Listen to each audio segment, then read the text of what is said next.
Hello friends, and welcome back to our channel. In this video, we are thrilled to tell you the story of the monk who invented modern accounting, Luca Pacioli and double-entry bookkeeping. Imagine Florence in the late 15th century, a city alive with art, trade, and the hum of commerce. Among the crowd of scholars and merchants, there was one man who would change the world of finance forever, Luca Pacioli. Born in 1447, Pacioli was a humble monk and mathematician. His curiosity went beyond spiritual contemplation. He was fascinated by numbers, patterns, and the growing complexity of trade. Little did the world know, his passion would lead to one of the most important inventions in accounting, double-entry bookkeeping.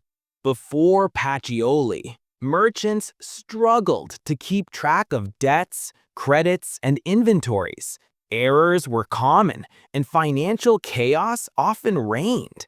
Business was booming, but there was no universal method to record it properly.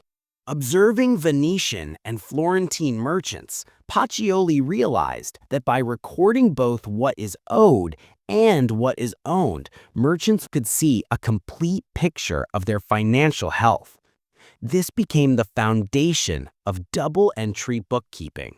In 1494, Pacioli published his monumental work, Summa di Arithmetica, Geometria, Proporzionali et Proporzionalità.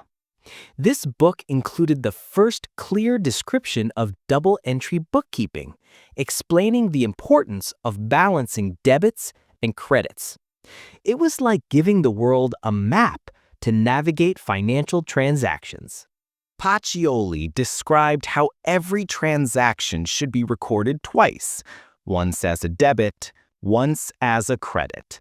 This simple yet brilliant system ensured that the books always balanced. The ledger became the central hub of business accounting, the backbone of modern finance.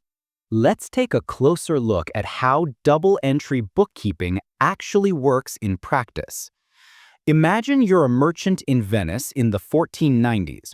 You sell fine silk and spices. Your business is booming, and every day gold coins are flowing in and out of your shop. But you want to know, am I really making money, or am I just moving coins around? In the old days, you might have scribbled notes like, sold 10 yards of silk for 20 ducats. That told you something, but not the full picture. You didn't know if you got paid yet or what your remaining stock was worth. Chaos. Then comes Pacioli's double-entry system, and suddenly it all makes sense. Here's how it works. Every time you record a transaction, you make two entries, one for where the money comes from and one for where it goes. This is the secret sauce. Every debit has a matching credit. It's like seeing both sides of the coin. For example, say you buy 50 yards of silk for 100 ducats in cash. In your ledger, you'd record debit, inventory silk, plus 100 ducats because you gained silk. Credit, cash minus 100 ducats because you spent money. The total stays balanced. You didn't lose or gain wealth, you just swapped cash for goods. Now, imagine you sell half that silk for 150 ducats to a customer on credit. You'd write debit, accounts receivable, plus 150 ducats because the customer owes you money. Credit, sales revenue, plus 150 ducats because you earned income. Still balanced. The customer hasn't paid yet, but your books clearly show that value is owed to you. Later, when the customer finally pays, you record debit, cash, plus 150 ducats, money received, credit, accounts receivable, minus 150 ducats, debt cleared. Once again, the books balance perfectly. This system gives you a crystal clear view of what's happening in your business. You can open your ledger and instantly see what you own, what you owe, and how much profit you've made, all without guessing.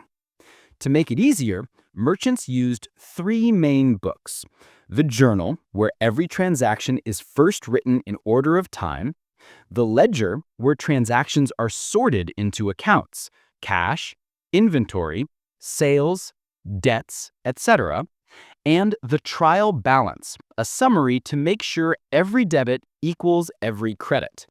If they didn't balance, something was wrong. And trust me, in Pacioli's world, that was a serious problem. Thanks to this method, merchants could make smarter decisions. They knew when they could afford to expand, when to buy more stock, or when a debtor hadn't paid up. Double-entry bookkeeping transformed business from guesswork into precision. Beyond writing, Pacioli taught mathematics and accounting across Italy. His method spread rapidly, educating a generation of merchants, bankers, and scholars. Pacioli's ideas were revolutionary, not just for accounting, but for creating trust and transparency in business. Picture a Florentine merchant in 1495, struggling with his accounts. After learning Pacioli's method, he flips through his ledger and exclaims, "Ah, now I can see it all at once." This moment marked a turning point in commerce. Pacioli's double-entry bookkeeping became the standard across Europe. Today, every accountant, from small businesses to multinational corporations, relies on this system. His legacy is the invisible framework that keeps our financial world organized and accountable. Fun fact, Pacioli never patented his system. It was freely shared with the world, proving that the greatest innovations can be gifts to humanity. And there you have it, friends, the story of the monk who invented modern accounting. If you enjoyed this journey through history, don't forget to like, subscribe, and hit that bell for more cheerful dives into the world of numbers and innovation.